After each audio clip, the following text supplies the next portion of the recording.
E aí, pessoal, tudo bem com vocês? Então, nesse vídeo nós vamos fazer um apanhado sobre o capítulo 7, trabalhando o ser humano como ser social, né? Nos capítulos anteriores, nós apresentamos aí, discutimos as questões acerca de como a filosofia pensa, né? O que é ser humano, no sentido da construção da humanidade, da humanidade como uma característica do ser humano. Nós somos seres humanos, biologicamente falando, né? Somos Homo sapiens sapiens. Mas será que é só isso que nos torna humanos? Será que não existe um outro conjunto de características que ampliam, né, essa percepção? Então, basicamente, é nessa vereda aí que a gente vai entrar a partir do capítulo 5, do capítulo 6. Né? No capítulo 5, inclusive, a gente trabalhou a questão do conhecimento, da razão, da racionalidade. E com isso a gente viu as posições tanto do Platão como do Aristóteles. Né? Nós somos seres racionais, capazes de produzir conhecimento, né? E as diferentes visões sobre o conhecimento dentro da visão desses dois filósofos. Depois, no capítulo 6, a gente falou da Idade Moderna, de teóricos como Piccolo della Mirandola, né, o Schiller, né, entre outros, que trabalharam as facetas do ser humano, além do aspecto racional. Existem outras questões, né, que tornam o ser humano humano, no sentido do espírito, do projeto de ser inacabado, a gente discute muito isso, né, a questão do simbolismo, enfim, né? Nesse capítulo, nós vamos discutir uma outra questão própria do ser humano, que é a questão da socialização, da capacidade de socializar, né? Que é algo muito próprio do ser humano. Aliás, nós só nos tornamos humanos a partir do momento que a gente se socializa com outras pessoas, com outros seres humanos, né? É assim que a gente aprende a falar, é assim que a gente aprende as noções de comportamento, de moral, de ética, né? E, inclusive, a socialização e a sociabilidade é algo muito discutido, né? Como esses processos acontecem lá na sociologia. Obviamente não vou entrar nessa seara aqui. Tudo bem, pessoal? Bom, essa concepção do ser humano viver em sociedade, como a gente vive em sociedade, como as nossas ações elas afetam ou não afetam outras pessoas, ela começa a ser discutida e pensada com Locke, John Locke, lá no século XVII, né, o inglês, que é o criador, o pai do liberalismo político, né? Vocês já ouviram falar sobre ele, tá? Que ele questiona a ideia de que a sociedade ela era gerida e organizada por um poder central legitimado por Deus, a famosa teoria do poder divino dos reis, né? Para ele, a sociedade ela foi fundada por seres livres e iguais, né? E ela surge da vontade individual de cada um desses seres, tá? E aí ele estabelece a ideia, né, de direitos naturais do homem, né? Direitos esses que devem ser respeitados por essa coletividade, o direito à vida, à liberdade, à propriedade privada, enfim, né? Então, nessa perspectiva, a sociedade e o Estado estabelecido pela essa sociedade, ele deve preservar esses direitos e partir do pressuposto que todos são iguais, porque possuem esses mesmos direitos naturais, né? Aqui você tem uma perspectiva nova, que é a perspectiva do individualismo. Ou seja, você vai pensar a sociedade não como uma coletividade já pré-estabelecida, mas quem forma essa sociedade é o indivíduo.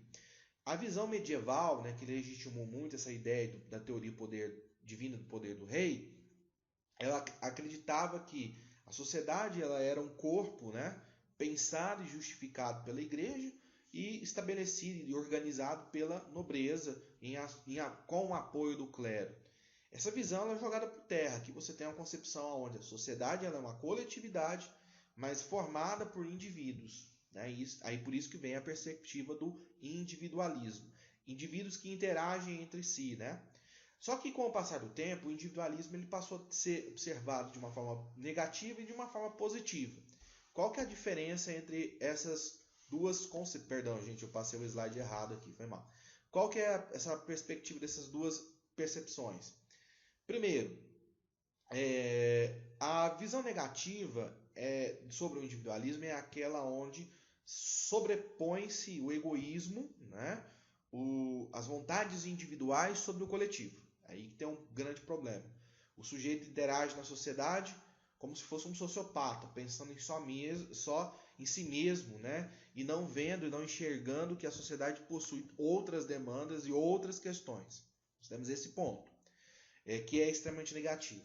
Do ponto de vista positivo, é a ideia de que você tenha o ser humano, o indivíduo, ele tem vontade individual, né?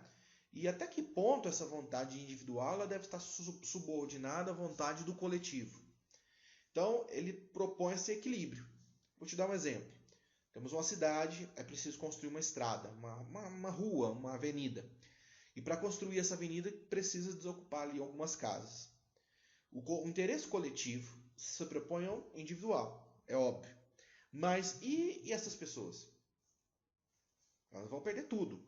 Elas devem ser amparadas de alguma forma, né? Então aqui você tem a questão do equilíbrio, tá? Beleza? Essa é a questão, ponto positivo, né, dessa perspectiva do individualismo. Essas pessoas que vão perder a casa, elas têm que ter voz, elas devem ser escutadas, elas devem ser amparadas. Bom, contrapondo essa visão do individualismo, nós temos a visão coletivista. Essa visão coletivista é a que despreza, de certa forma, o interesse individual das pessoas e coloca o coletivo acima de tudo. Inclusive, essa percepção ela foi a base, lá no século XIX, da formação do socialismo marxista. Tá? Assim como o individualismo, o coletivismo também tem um lado positivo e um outro negativo. O coletivismo ele anula a individualidade do sujeito, né? Então ele seria negativo por esse aspecto. Então o sujeito não tem vontade individual. Pensa no Estado coletivista, por exemplo, o Estado socialista soviético, o sujeito morava em Moscou, ele tinha toda a sua vida, sua família, o Estado mandava ele ir para a Sibéria. Ele não tinha outra alternativa, ele tinha que ir. Né? Então a vontade individual ela não é colocada em voga. O lado positivo é que você cria um sentimento de solidariedade e de pertencimento a uma determinada comunidade.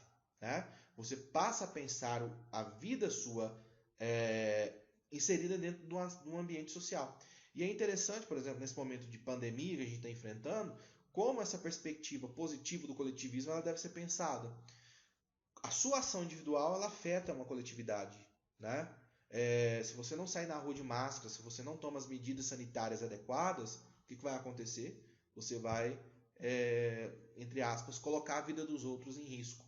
Né? Então você não está pensando na coletividade, você está pensando individualmente, só em si mesmo. Né? Bom, vamos lá. Como eu disse, o marxismo, né, foi o ramo aí da filosofia que se dedicou, né, a estudar essa ideia do coletivismo, né? Karl Marx, no século XIX. E aí, para fazer isso, ele cria um método, né? Que é o tal do materialismo histórico. Eu sei que você já deve ter ouvido falar demais dessa expressão, materialismo histórico. O que é o materialismo histórico? O Marx ele faz uma análise econômica da sociedade, da história humana, né? Da história das sociedades, e aí ele chega a uma conclusão. Que conclusão que ele chega? Que ao longo da história você tem sempre uma camada dominante e uma camada dominada. E que essas duas camadas, né, essas duas classes estão sempre buscando o domínio dentro da sociedade. E que determina a organização da sociedade, a forma como as pessoas se comportam, pensam, inclusive a cultura, né, as formas de governo, são os fatores econômicos. É como a economia, a produção da riqueza e a gestão dessa riqueza ela é distribuída. Então ele cria a teoria da super e da infraestrutura. O que está na infraestrutura? As forças produtivas, as relações de produção, que é a economia, que ele chama de modo de produção. Esse modo de produção, ele influencia a superestrutura. Como o Estado, como a política, como as leis, como a sociedade pensa, como a cultura se estabelece, está no campo da superestrutura. Que também influencia, obviamente, a infraestrutura, né? Fazendo esse ciclo aí de vai e volta, né? Então, essa visão é a visão do Marx, a visão do socialismo científico marxista, né? Que a gente acabou de observar aqui nesse momento, tá bom? Continuando. Só deixa eu colocar aqui só um momentinho, vamos lá. O ponto negativo, né, dessa visão coletivista é quando a gente, de certa forma... perdão, gente, eu coloquei outra vez aqui agora. Vamos lá, agora sim. Sequência correta aqui. Para o Marx, né, essas ideias da organização social, né, que depende dos elementos econômicos, ela se contrapõe à visão do Locke, né? Então, o Locke diz que os indivíduos espontaneamente formam a sociedade. Para o Marx, não, né? A sociedade ela não se forma de forma espontânea, ela depende das condições materiais para se formar, né? Então, para ele, a própria noção de indivíduo, ela não existe. Ela é fruto da dominação econômica de um determinado grupo sobre o outro, né? Quando você pensa um indivíduo, né, dentro de uma sociedade que não se organiza de forma coletivista, você vai perceber que um grupo tem privilégios em detrimento do outro, né? Então, é essa reflexão que ele faz, que é a origem da desigualdade, muito debatida profundamente dentro da perspectiva do socialismo marxista, né? Um cara que vai trazer esse debate para o mundo contemporâneo, do individualismo principalmente, né, voltando aqui ao individualismo, é o Gilles Lipovetsky, né? Lipovetsky, foi mal, escrevi o nome dele errado, é Lipovetsky. Corrigem aí. Vamos lá.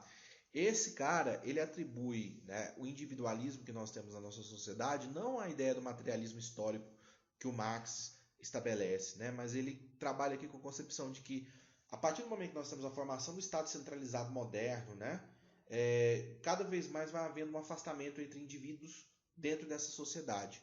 Porque o Estado vai acumulando muito poder, né, vai se tornando uma entidade a qual o indivíduo não se identifica mais com ela. E a partir do momento que esse indivíduo não se identifica mais com o Estado que o representa, nós temos uma crise de representatividade. É o que nós temos no nosso país, né? O Brasil tem uma política e um sistema de governo onde a maior parte da população não se identifica com esse governo, com essa instituição que é o Estado, né? Então, essa crise de pertencimento, no sentido, né, de representatividade, ela vai sendo aprofundada. Aprofundada por quais aspectos? Pelo consumismo, né? Que coloca a vontade e o prazer individual de ter um determinado objeto acima do bem-estar coletivo. E, além disso, promove também um rompimento daquele sentimento de pertencimento à comunidade. Então, gradativamente, o cara vai se tornando, desculpe a palavra, um escroto, né? Como ele não se identifica com o Estado, com as leis que a sociedade propõe, ele vai fazer o quê? Ele passa a acreditar que a sua visão de mundo, que os seus interesses pessoais, o seu direito, entre aspas, de buscar a felicidade se torna mais importante do que o dos outros. Entenderam? Né? Como é que surgem certos fenômenos alguma coisa? Sacou? Mas enfim, isso é uma discussão para outro momento, né? Mas vamos lá. Então, cada vez mais há uma necessidade das pessoas, né?